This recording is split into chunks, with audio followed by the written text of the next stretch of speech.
wondered what to put on a resume, or maybe what not to put on a resume? Maybe you're mystified by the cover letter and why you need one. So I've been spending a lot of time lately looking at resumes and talking to people about their resumes, and so I thought it might be useful to do a short video on some of the do's and, more importantly, some of the don'ts when it comes to doing resumes and cover letters. I want to start with a caveat that these are just my suggestions based on my experience in reading and writing cover letters and resumes. My suggestions may not fit for every situation or job interview, and of course there's more to writing a resume and cover letter than I'm going to be able to cover in a short video. So let's start with the do's. Do your research. So you see a job posting and you think, hey, I might actually fit here, or oh, this is an organization I've always wanted to work for.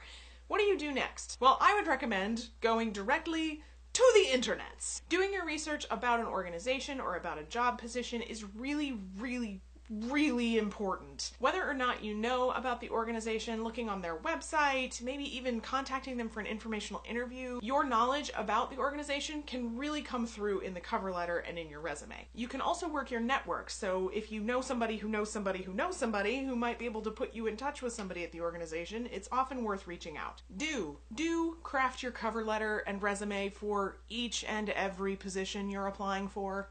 Just do it. I know this one is really painful, especially if you're applying for a lot of jobs at one time. But it is so important to craft your cover letter and your resume for each and every position you're applying to. Basically, in these 2 to 3 pages, you are trying to make the case for why you are the best fit for their organization. You want to make sure that in those 2 to 3 pages, it becomes very clear to them how your skills fit their needs. A lot of people think of the resume as just sort of a list of all of the other jobs I've ever had, and yes, it is that. It's also a way to convey your interests and your unique experiences and your skill set to what it is that the organization's looking for. I know that this can take time and it can seem really arduous, but it's so important. You also want to be able to impress them with the way that you talk about your skills. Now, you shouldn't lie on your resume, but you also shouldn't underestimate yourself.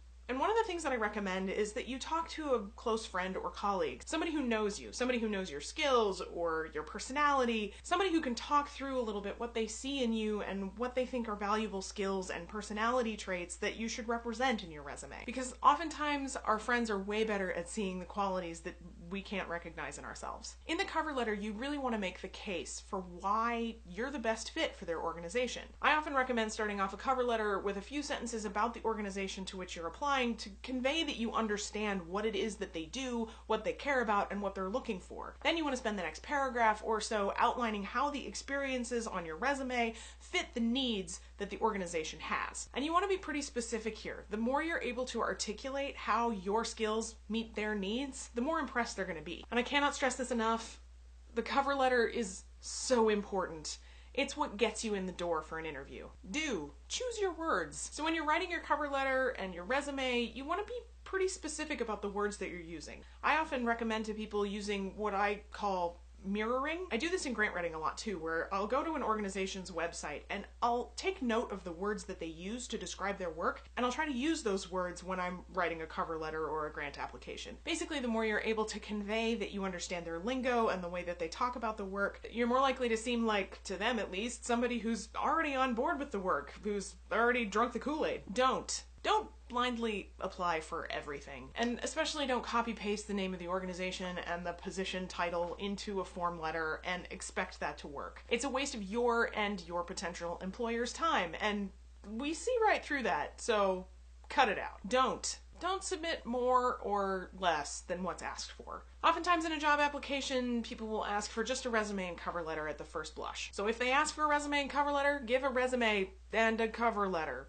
And only a resume and cover letter. Chances are most employers aren't going to spend the time looking at any additional materials that you add on that they didn't ask for. A lot of times you'll get to an interview phase at which point an employer might ask for references or a writing sample. At that point, of course, provide them with everything they need, but beforehand, it's not worth it. Don't pick references who aren't going to say nice things about you. I don't see this too often because usually people are pretty good about picking references, but I've been asked to be a reference for people sometimes where I feel like, I don't know you, like, at all. So I'm not going to provide a good reference. It's not because I don't like you or think that you're a perfectly nice human being, but I literally can't speak to your work qualities or professionalism. This, I think, happens a lot more for students who are coming out of undergraduate institutions, especially very large ones where they haven't had a whole lot of opportunity to work one-on-one with professors or graduate students. But I think it can happen in the job market too. You want to be careful to think about who your references are and the messages that they're going to send to your potential employer. So you want to pick people who you've worked with, people who know your work skills, your productivity, your professionalism, all of the characteristics that you want them to talk about when a potential employer calls. So you got the interview! Now what? Don't panic. This is a good thing. This means that your cover letter was spot on, your resume has the right qualifications on it, and they think you're kind of cool, so they want to bring you in for an interview. A lot of people get really freaked out at the interview phase, and I totally get it, but I've got some tips and tricks for you. That'll come up in a future video. So subscribe to this channel if you haven't to see that when it comes out in a couple of weeks. If you have other questions about resume and cover letter do's and don'ts, leave them in comments. I'll try to get to as many of them as I can. And if any of you have really great examples of either really good or really terrible resumes and cover letters to share with others, please leave those in comments as well. And in the meantime, give it a thumbs up if you liked it. Thanks for watching, and we'll see you next time.